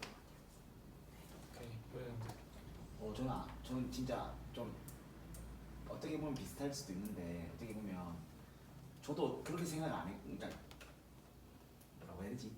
네, 저도 그렇게 생각을 안 했어요. 저도 뭐 교회 안에 내가 설마 나쁜 뭐 잘못 가르쳐서 나쁘게 되겠나 이런 생각을 했었는데 저도 아까 그 말하는 것처럼 이단하면 신천지밖에 생각이 안 났어요. 거짓 교사. 네, 거짓 교사하면 내가 될 수도 있다는 생각을 한 번도 안 해봤거든요. 그저 그냥 배우면 같이 배우고 뭐 이렇게 하니까 이제 그거 통해서 되게 이게 더 집중해야 되겠다는 생각이 되게 많이 들었어요. 성경 공부해보면 그런 마음이 듭니다. 내가 얼마나 모르는지를 알게 돼요. 진짜. 나는 지금도 그래요. 지금. 뭐 지풀도 몰라요. 진짜. 누구지? 찬식인가? 네, 저는 신앙생활 하면서 뭐 어떤 다른 사람들은 어떤지 모르겠지만 분명 그냥 습관적으로 형식적으로 이렇게 신앙생활 하는 사람들도 있을 거예요. 약간 되게 저도 그랬고 되게 무감각하게 약간 하느님을 그냥 신적인 존재로만 생각하고 교회 나와서 예배 드리고 또 한 주간 또 영적인 그런 게 없고 무감각하게 지냈는데 그런 적이 있었는데 그런 거에서 깨어 있어야 되고 뭐 단순히 우리가 한 주간 살아왔던 거를 주일에 와서 이렇게 또 은혜 받고 또 한 주에 나가서 사는 것 자체로가 끝나는 게 아니라 저는 앞에 와서 모르긴 하지만 그 자체의 그런 반복되는 패턴에서도 행함이 없거나 이런 결실들이 없으면 그것 자체도 약간 무감각한 걸 수도 있다고 생각을 하거든요. 그래서 확실히 이렇게 변화를 받고 한 사람은 행함도 있고 그에 따른 결과도 어느 정도 있어야 되지 않나. 네, 무감각에서 깨어나는 신앙이 되자는 또 생각을 하게 되었어요. 믿음은 뒤로가 없습니다. 제자리도 없고요. 그러니까 앞으로 가지 않으면 무조건 거꾸로 가거든요. 진짜 이게 참 무서운 것 같아요. 성숙하지 않으면 뒤로 가고 있다는 증거니까. 선생님 아닌가? 이제 거꾸로 내니까 되게 헷갈린다. 헷갈렸죠. 아까 전선님이 제 부분에서 베드로전서 이제 1장에서 너희는 택하신 족속의 왕 같은 제사장들이요 거룩한 나라요 그의 소유가 된 백성이니 이는 너희를 어두운 데서 불러내어 그의 기이한 빛에 들어가게 하신 이의 아름다운 덕을 선포하게 하려 하심이라 그러고 있는데 이게 하나님의 영광을 위해서 모든 걸 하는 건데 이게 내가 나를 보기에도 하나님이 나를 보시기에도 그리고 내 주변에 있는 다른 사람들이 나를 봤을 때도 내가 성도로서의 착한 행실을 선한 행실을 취하면서 살고 있는지에 대한 생각을 진짜 많이 하게 되는 것 같아요. 그래서 내가 나를 봤을 때도 이렇게 부족한데 과연 내가 그리스도의 향기를 나타내면서 살고 있는 것일까 그런 생각을 하면 하염없이 슬퍼지더라고요. 근데 그걸 원하시는 게 아니라 예수님을 닮아가는 그 그리스도의 향기를 뿜뿜 하려는 그 과정 속에서도 내가 정죄함으로 막 내 노력으로 이런 게 아니라 진짜 기쁨 안에서 그 과정마저도 감사함으로 달려가야 된다는 생각이 들었고 그 과정을 하나님도 아시고 반대로 또 생각하면 나도 알고 하나님도 아시고 그 주변 사람들도 조금은 느끼지 않을까라는 생각을 하면서 내가 그래도 주변에 저는 희한하게 어렸을 때부터 안 믿는 친구들이 훨씬 많거든요. 심지어 막 엄마가 무당이야 이런 되게 센 그런 거 있잖아요. 막 귀신 보는 친구 막 이런 친구들 아니면 나한테 막 죽자고 덤벼들거나 실제로 뭐 그런 김초석인가요? 이초석 교회 다니는 그런 사람들 주변에 되게 희한하게 많이 만났어요. 그래서 그런 친구들이 뭔가 나의 삶을 보면서 혹은 언행을 보면서 조금이라도 다름을 느낀다면 나는 성공하지 않았을까 라는 생각을 해요. 이게 제가 성경을 읽는 이유도 그리고 너무 사랑하는 이유도 내가 내 생각 속에 빠져서 내 기준에 살지 않고 성경에는 기준이 명확하잖아요. 그러니까 하라는 대로만 하면 되잖아요. 사실은 굉장히 수동적인 사람이 되면 되는 건데 내가 하고 싶은 대로 하지 않고 그냥 내가 나를 버려버리면 너무 편한 건데 사실은 그래서 저는 되게 좋아하거든요. 이렇게 해라 저렇게 해라가 명확하게 나와 있으니까 이번 그 말씀도 성도의 그 행실을 얘기하는 장들이어가지고 저는 되게 많이 깨우쳐졌어요. 좋습니다. 사실 이 베드로 전후서랑 야고보서 되게 무거워요. 엄청 무겁지 않아요? 나는 읽으면서 엄청 무거웠어요. 무거웠는데 이런 내용이 성경에 있다는 걸 자체를 아는 것만으로도 나는 진짜 큰 소득이라 생각해요. 이걸 다 설교할 수 없기 때문에. 저는 아까 읽어드렸던 말씀 구절을 다시 읽어드리면 야고보서 1장 2절에 내 형제들아 너희가 여러 가지 시험을 당하거든 온전히 기쁘게 여겨라.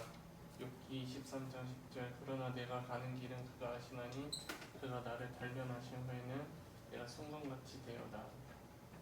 이 말씀 그대로 지금 저를 단련시킨다고 생각을 하고 있고 언젠가 이제 하나님께서 저를 쓰시기 위해서 저를 더 낮아지게 하시려고 하는 지금 단계인 것 같아요.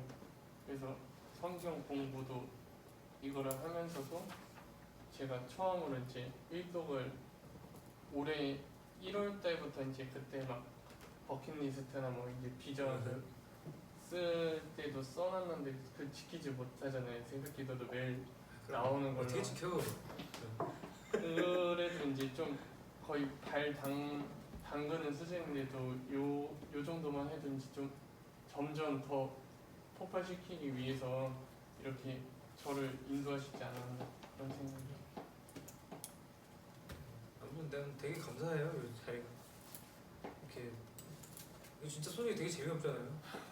재밌어요? 이걸 하겠다고 여기 열정 부자들. 이거 하겠다는 7명이 있다는 게 난 되게 진짜 감사했어요. 진짜로. 나는 솔직히 한 3명 4명만 해도 다행이다. 그러면 몇 장씩 그러면 성공이다라고 생각했었어요. 진짜. 예상 못해. 이게 실제로 이 교재로 신학생들이랑 해봤는 목사님 얘기를 들었는데 신학생이랑 해도 힘들대요. 안 해봐서.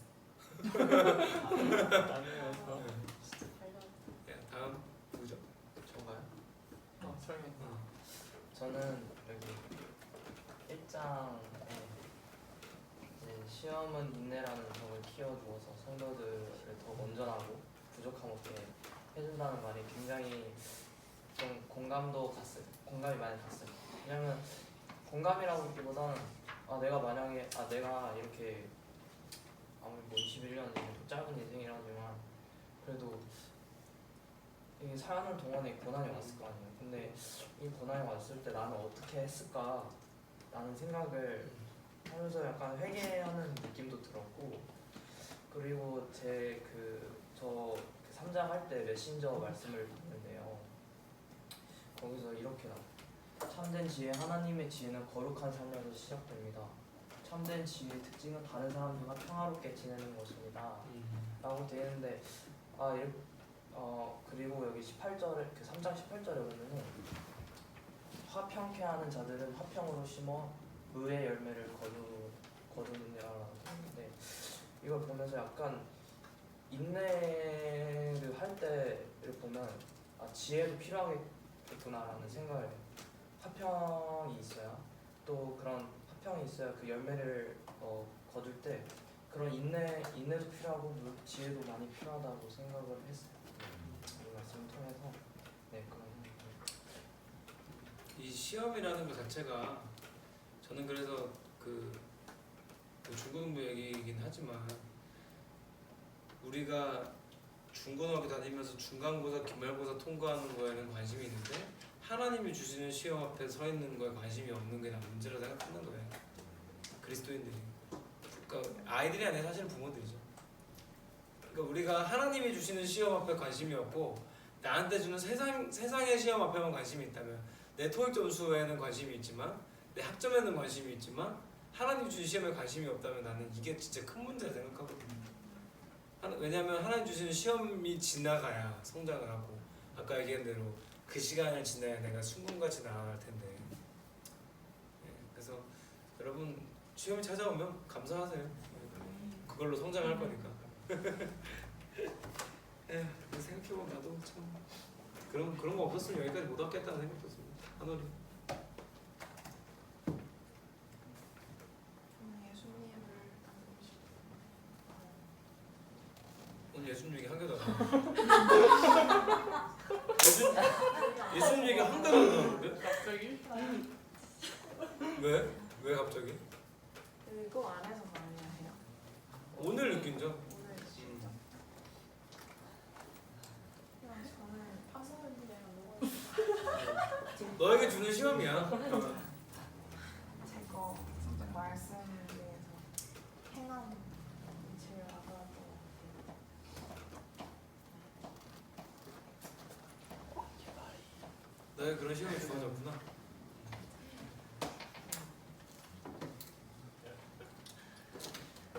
네, 여러분 수고 많으셨고요. 읽은 대로 좀 무겁지만 근데 이 무거움을 지나가면 순금같이 되어 가벼워진다는 뜻이라고 봅니다. 순금은 가볍지 않습니다. 그래서 넘어가면 되겠고 우리가 이제 2번이면 끝납니다. 요한 1서 2서 유다서까지 하고 그다음에 요한계시록 하면 끝나는데 네, 이번 다음 주는 분량이 굉장히 짧고요. 계시록이 분량이 좀 됩니다.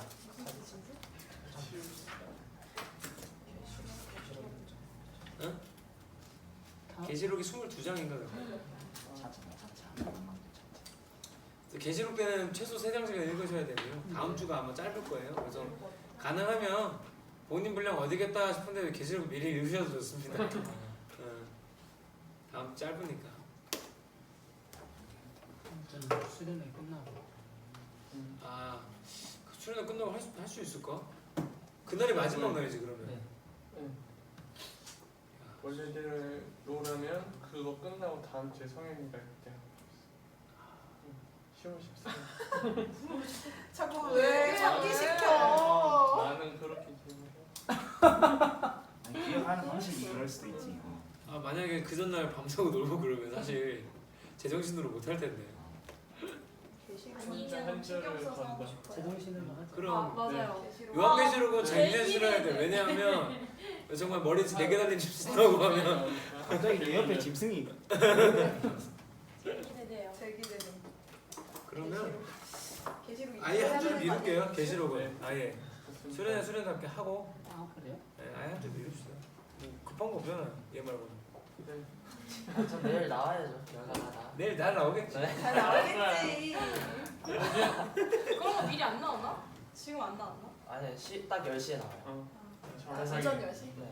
오늘 잠 못 잘 것 같아. 한방에 올려줘. 야 그냥 자. 9시 50분에 믿음으로 잠든다고. 일어나고 잘 자요. 한 10시 30분에 일어나서 맞다. 아니, 항상 엄마부터 오거든요. 아. 제가 핸드폰 없을 때 엄마 폰으로 해놔가지고 아. 엄마 카톡으로 오는데 엄마가 1차 붙었을 때도 성현아도 됐대요. 아 진짜. 잘 되라.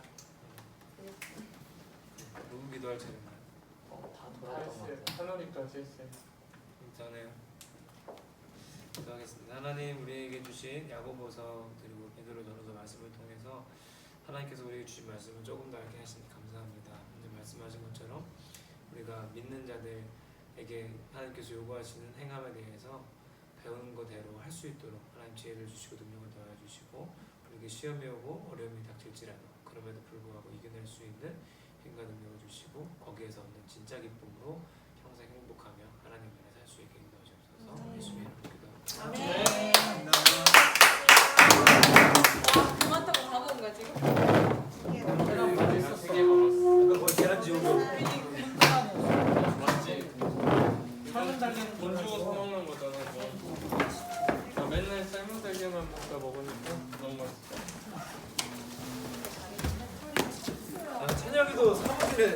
이제